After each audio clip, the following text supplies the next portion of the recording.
Right now, Bitcoin is trading around $63,300, down roughly 3% on the day, and the big question on everyone's mind is simple: why is Bitcoin dumping today, and what does it actually mean for the market moving forward?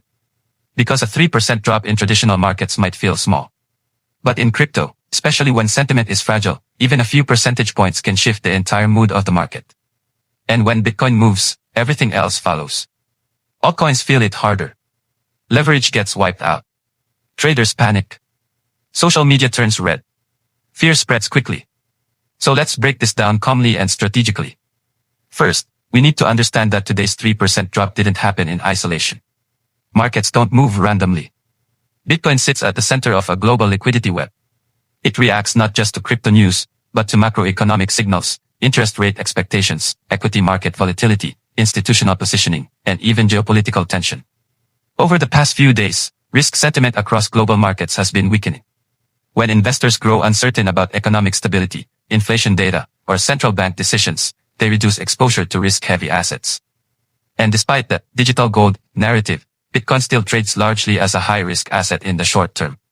So when traditional markets wobble, Bitcoin often follows.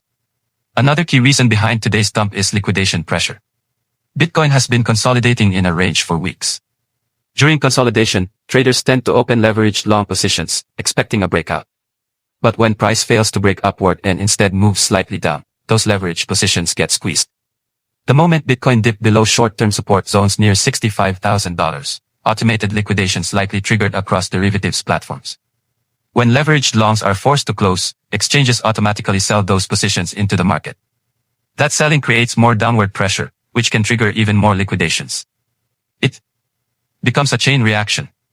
This type of cascade doesn't always mean long-term weakness. Often, it simply means the market was over-leveraged and needed to reset. Another factor influencing today's decline is ETF flow behavior. Institutional capital has become a major driver of Bitcoin price action in this cycle. When spot ETFs receive strong inflows, price momentum tends to build steadily. But when inflows slow or reverse, price can lose short-term support. Recent sessions have shown mixed ETF activity. Some funds have experienced outflows as institutions rebalance portfolios. That doesn't necessarily signal long-term bearishness, but in the short term, it reduces buying pressure that previously acted as a cushion during dips. Now let's talk about sentiment. Markets are psychological machines. Bitcoin doesn't just respond to numbers, it responds to emotion. And right now, sentiment has shifted from neutral optimism to short-term caution. When traders see a red daily candle after a period of sideways movement, many assume a larger correction is beginning. That assumption alone can create additional selling pressure. Social media metrics show increased fear discussions. When fear increases, short-term holders become nervous. Weak hands exit first. Strong hands typically wait. But here's the deeper perspective. Zoom out beyond the daily chart. A 3% drop at $63,300 is not a structural collapse. It's volatility within a broader range. Bitcoin has experienced far larger intraday swings throughout its history. The difference now is that the market is more mature, more institutionalized, and more closely watched. Let's examine macro context more closely. Interest rate expectations continue to influence crypto markets. If investors believe central banks may delay rate cuts or keep monetary policy tight, risk assets tend to weaken. Bitcoin thrives in environments where liquidity expands.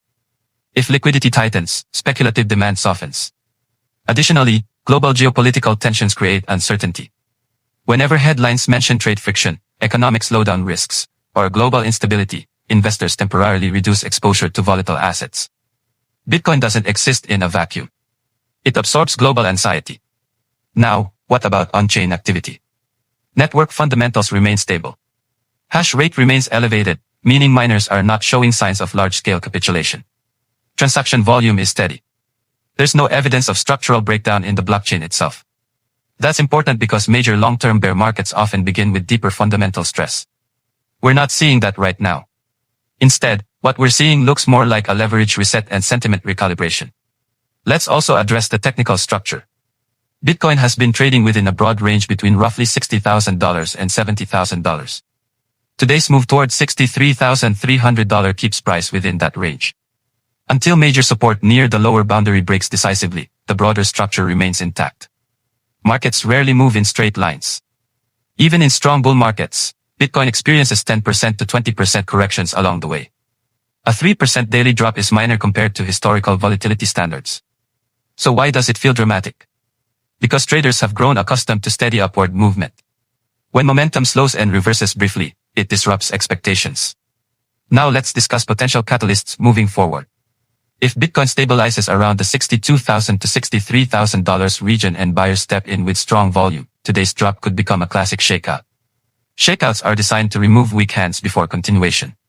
However, if selling pressure accelerates and macro sentiment worsens, Bitcoin could retest deeper support zones near $60,000.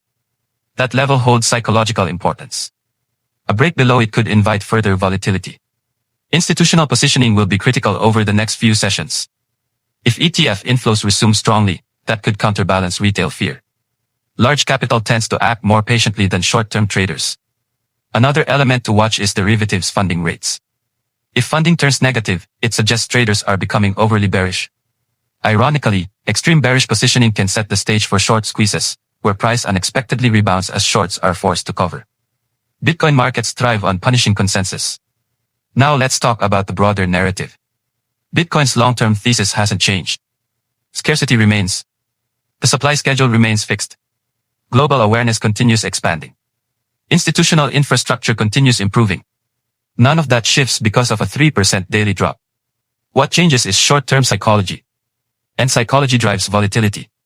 In fact, periods like this are often healthy for the market. They reduce overheating. They reset leverage. They prevent unsustainable parabolic moves that end in violent crashes.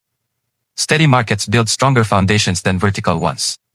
Another important update is regulatory clarity developments globally. While regulatory headlines sometimes create short-term volatility, the overall trajectory in major economies is moving toward structured oversight rather than outright hostility. That gradual normalization strengthens long-term investor confidence. Corporate treasury adoption discussions also continue in the background. While not daily headline material, incremental adoption by financial institutions adds to Bitcoin's legitimacy as a macro asset. Meanwhile, retail participation has not yet reached mania levels. Google search trends, app download statistics, and social chatter are elevated compared to bear markets but nowhere near previous cycle peaks. That suggests we are not in late-stage euphoria. So what does today's 3% drop really represent? Most likely, it represents a short-term cooling phase triggered by macro caution, ETF flow fluctuations, and liquidation cascades. It does not automatically represent the beginning of a deep bear market. But markets are dynamic. If macro conditions worsen significantly, volatility could increase. If global liquidity expands and risk appetite returns, Bitcoin could quickly reclaim lost ground. This is the nature of crypto: fast reactions, rapid sentiment shifts, amplified emotion. For traders, the key is understanding context. Short-term red candles can create opportunity or signal risk depending on surrounding conditions. For long-term investors, daily percentage changes matter far less than structural trend integrity. At $63,300, Bitcoin remains within a broader range. It has not broken major structural support. It has not shown systemic weakness in network fundamentals. It has experienced a routine volatility event in a high volatility asset class. The real story isn't the 3% drop itself. The real story is what happens next. Will buyers defend current levels aggressively? Will institutional inflows return? Will macro headlines stabilize? Will leverage reset fully? These are the forces that will determine whether today becomes a minor blip or the beginning of a larger corrective wave. Bitcoin has survived far worse environments than this. It has endured 50% drawdowns. It has endured regulatory crackdowns. It has endured exchange collapses. Compared to those events, a 3% daily drop is modest.